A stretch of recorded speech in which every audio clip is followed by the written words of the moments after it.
Hey there, Grumpy Old Fart here. I'm doing an AD&D Monsters video on good dragons.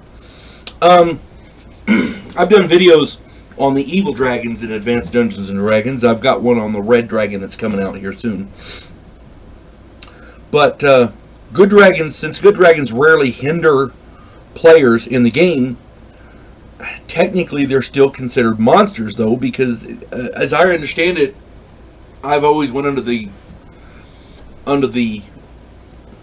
premise that anything that's not the player characters is considered a monster.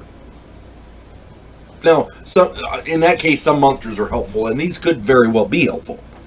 But I need to talk about them because there are, I guess, evil player characters who might want to attack one for some stupid ass reason. So here we go. Good dragons in the monster manual are the brass dragons, bronze dragons, copper dragons, gold dragons, and silver dragons. I'm going to kind of lump all of them into this one video because many of them share the breath weapons of the evil ones, and I really want to avoid redundancy.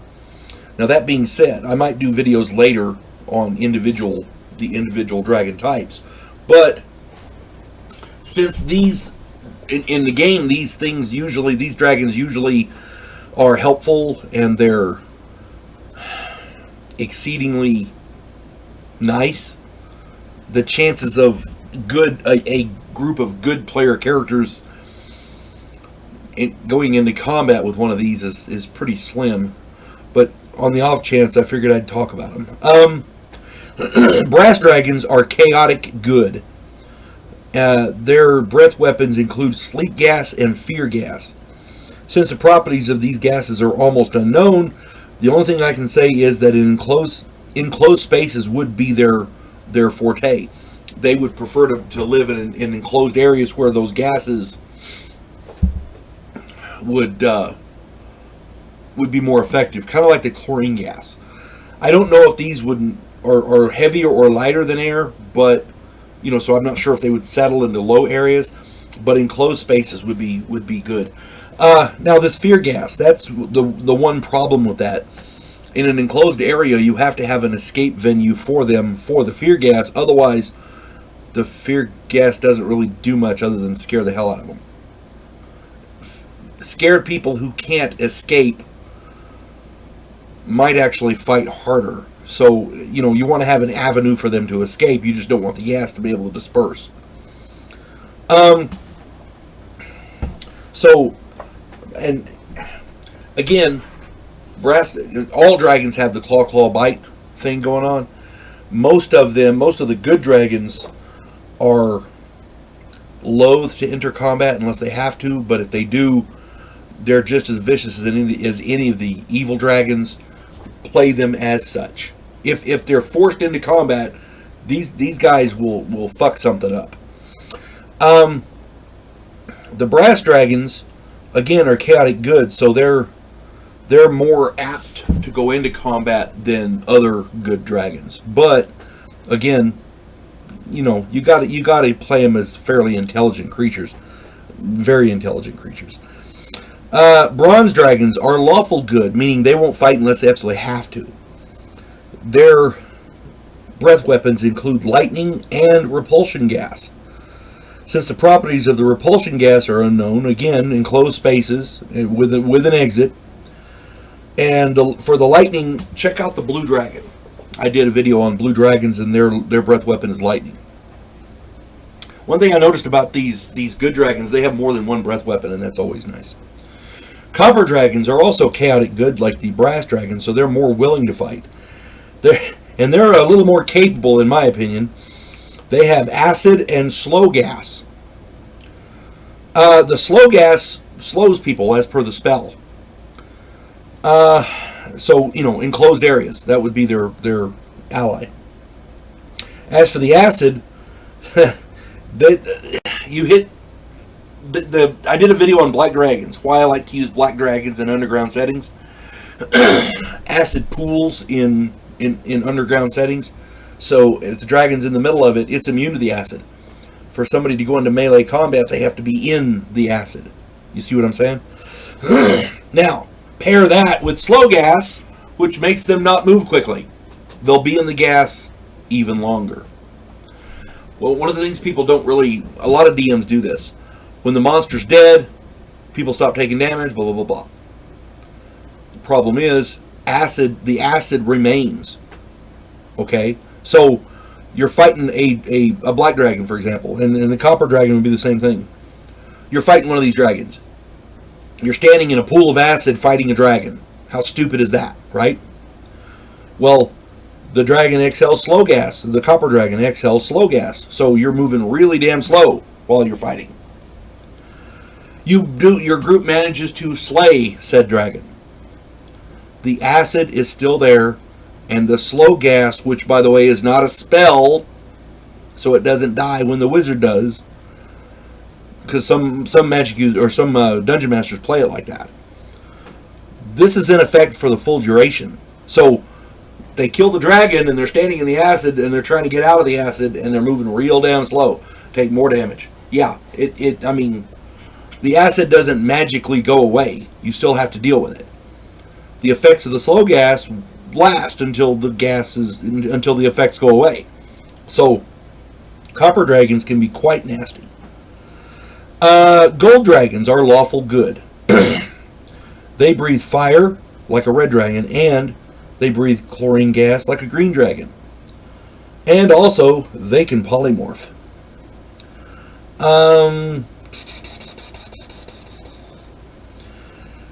Gold dragons, they're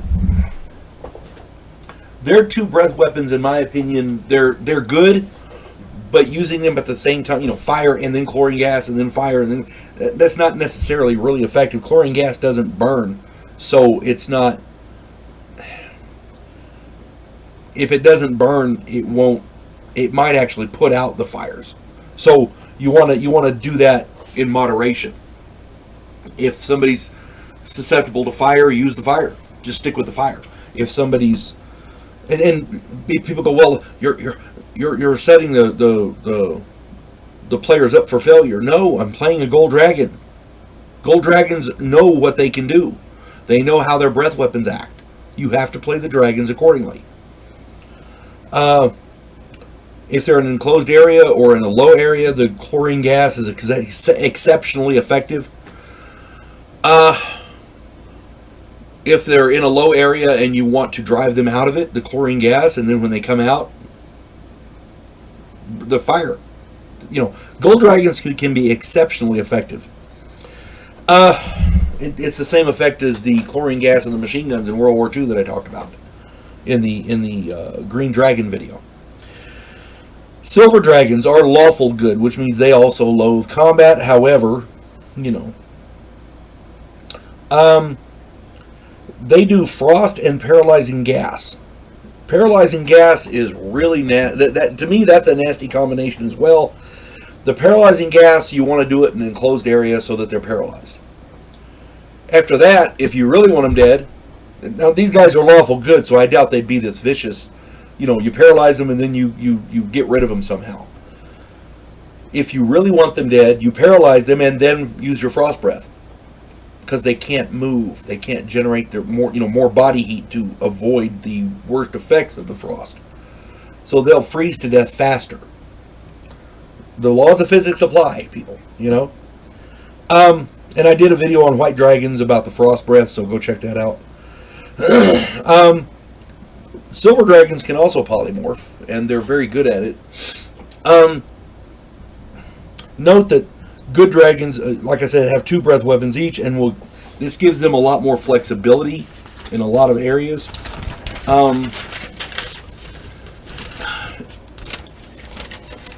When you have to really think if you're going to take a good dragon into combat, because they have so many perks that, and a lot of these good dragons can also use magic, so keep that in mind. They have a lot of perks, and you can easily screw up a party with a good dragon. Just one good dragon of any type. Most good dragons are generally portrayed as kindly old recluses who aid the player characters through wise and sage advice, sometimes flying in to pull them out of a bad situation. I try and do dragons more as individuals, taking their alignments into account and giving them distinct personalities and motivations. Gotta have good coffee in your life. The more time and effort you put into the backstories of your NPCs, especially your dragons, will pay off in the long run with your players. I would imagine most dragons do enjoy their solitude, but what if a dragon wants to help out humans? What if they have an agenda of some kind? What if they had an ally way back in the past and they're looking after the descendants of that ally? Maybe the bronze dragon on the coast wants to learn about the humans in the city, so he assumes the form of a donkey or a porpoise. Maybe the silver dragon assumes the shape of a kindly old man or a rabbit to observe a barbarian village. The rabbit might be kind of iffy because they might get hungry, but the point being, who knows? Imagine a barbarian trying to kill a dragon polymorphed into a rabbit because he thinks it's a rabbit. I've hit that thing with 12 arrows, it just won't die. Screw it. At any rate, regardless, players who encounter multiple good dragons who have no life goals and exist only to hand out sage advice and useful information will grow bored with those dragons quickly. The last thing you want to do in a Dungeons and Dragons game is to make the players, bored with dragons. The last thing you want to do is make the dragons in Dungeons and Dragons boring. Mix it up a little. Do some different things with your dragons. Give them personalities. Give them goals. Give them motivations that take them out of the norms. Remember, dragons are intelligent creatures. They form bonds with people. You can be friends with a good dragon. Bad guys can be friends with an evil dragon. I wouldn't recommend it. I wouldn't recommend trying because that's exceedingly rare. But good dragons, on the other hand, you can be friends with a good dragon, and they can be very, very useful friends. But if that's all you became a friend with a good dragon for, was because they're useful, yeah, you're doing it for the wrong reason. But again, as the dungeon master, play dragons accordingly. They're intelligent. They have their own goals and motivations.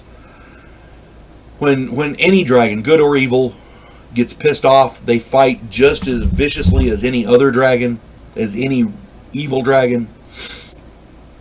They put barbarians to shame. They're exceptionally knowledgeable in how best to use their weapons, and especially their breath weapons. Because whether a dragon has magic or not is aside, all of them have their breath weapons. So play them accordingly. Don't let your dragons be boring. All right? You folks have a good day and enjoy playing Dungeons and Dragons. You folks have a good day. God bless one and all.